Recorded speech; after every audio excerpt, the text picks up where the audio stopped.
Smije li se u školi sjediti na podu? Smije li se u školi igrati? Smiju li se u školu nositi lutke? Kako vidite, sve se to smije u Botincu. Lutkarstvo je inače najviše zastupljeno u nižim razredima, no ova grupica tražila je dramsko-lutkarsku grupu i prelaskom u više razrede. Za to su imali važne razloge.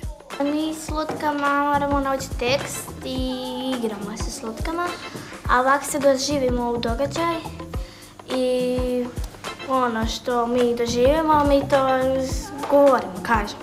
S lutkom se najviše mogu igrati, mislim uvijek njoj sve ispričam uvijek. Ja i onda jednog svojeg me reka i uvijek njemu sve kažem.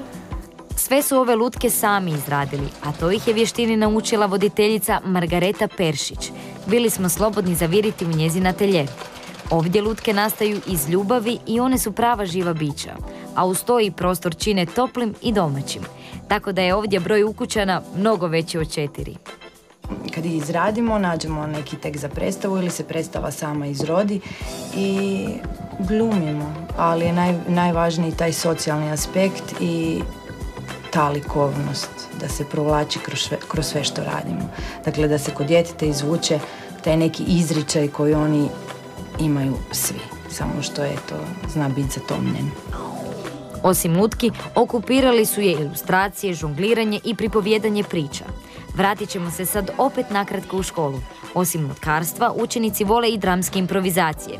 Smisle neki događaj i dogovore podjelu uloga.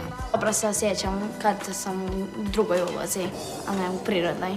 Jer imam osjećaj da mogu svašta reći, a da se niko ne naljuti na to.